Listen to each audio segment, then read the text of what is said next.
नमस्कार दोस्तों, ईश्वर ने इस संसार में एक से बढ़कर एक क्रिएशन किए हैं, पर सबसे बड़ा क्रिएशन मानव शरीर है और उससे भी बड़ी संरचना उसका ब्रेन है। अगर हम सही तरीके से इसका इस्तेमाल करें तो यह आदमी को फर्श से अर्श तक पहुंचा सकता है, और अगर हम इसका गलत इस्तेमाल करें तो आसमान से पाताल में जाने में देर नहीं लगती। आप बुद्धिमान है, इसका आप एग्जाम्पल खुद समझ सकते हैं। लोकल स्तर पर देखिए, नेशनल स्तर पर देखिए और इंटरनेशनल स्तर पर भी देख सकते हैं। कुछ ऐसे शख्सियत मिलेंगे जो जीरो से हीरो बने हैं, और कुछ ऐसे भी शख्सियत आपको मिलेंगे जो हीरो से जीरो तक आ गए हैं। अब प्रश्न उठता है कि इस दिमाग का सही इस्तेमाल कैसे किया जाए।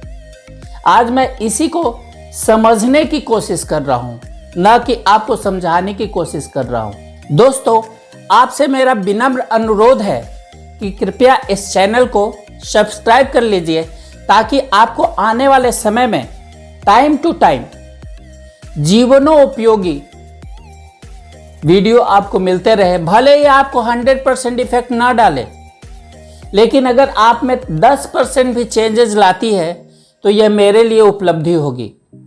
दोस्तों, एक बार महात्मा बुद्ध यात्रा पर थे।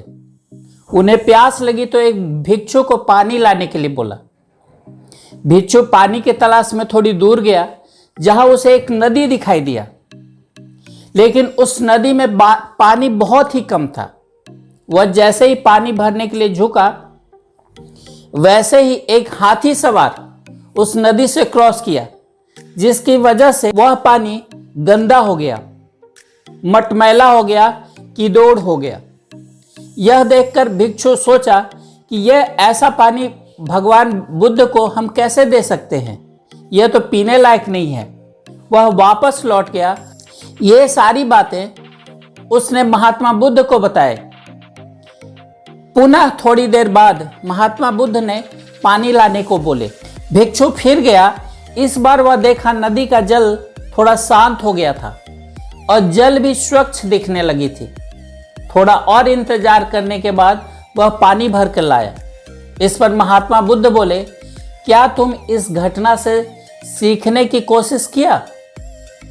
भिक्षु बोला, भगवान, इसमें सीखने जैसी बात ही क्या थी?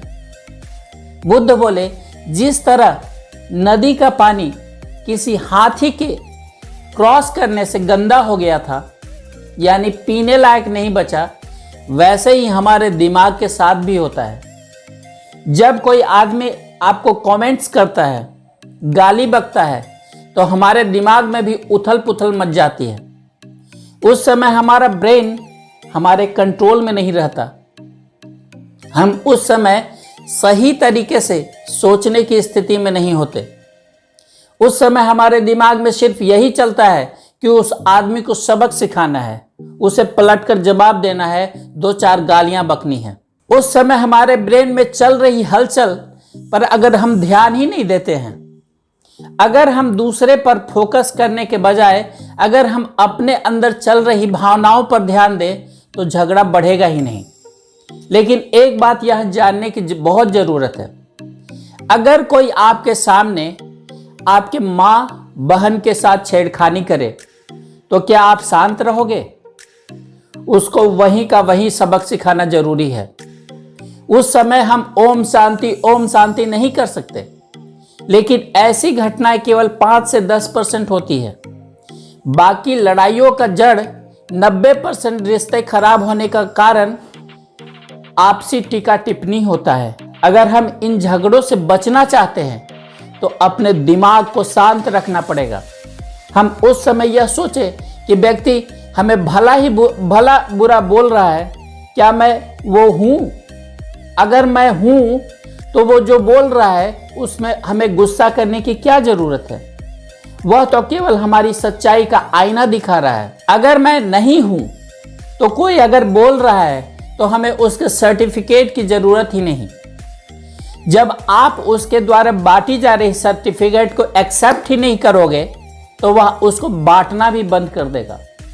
दोस्तों, जो चीज आपके पास होता है वही आप बांटते हो। बिच्छू के पास डंक होता है इसलिए वह दर्द बांटता है। सांप के पास जहर होता है वह वही जहर बांटता है। दूसरी ओर फूलों के पास सुगंध होता है वह सुगंध ही बांटेगा। सज्जन आदमी के पास सत्य, प्रेम, करुणा होता है वह वही बांटेगा। किसी आदमी के बातों के ऊपर अगर चलोगे तो आप अपने आप को नुकसान पहुंचाओगे। यह आपके लिए आत्मघाती होगा। इसलिए जब कभी भी ऐसी सिचुएशन आए तो आप अपने दिमाग में चल रही हलचल को उस समय अपने आप को शांत करने की जरूरत है, वरना आपकी स्थिति उसी कीदोड़ पानी, उसी गंदे पानी जैसी हो जाएगी जो नदी में पीने लायक नहीं था। आप तभी किसी चीज को अच्छे से सोच सकते हो जब आपका दिमाग शांत होता है, आपका दिमाग ठंडा होता है। भावावेश में आकर रावण ने भी सीता का हरण कर लिया था, पर श्री राम के शांत दिमाग और अच्छे प्लानिंग की वजह से रावण के घर में घुसकर उसका सर्वनाश कर दिया। यह पावर है आपकी शांत दिमाग की। यह वीडियो आपको कैसा लगा काइंडली कमेंट बॉक्स में जरूर देंगे। आप अगर इस चैनल पर नए हो तो काइंडली इस चैनल को सब्सक्राइब कर लो ताकि आपको best of best time to time आपको वीडियो मिलते रहे। तब तक के लिए धन्यवाद। Stay blessed, stay inspired, love you all.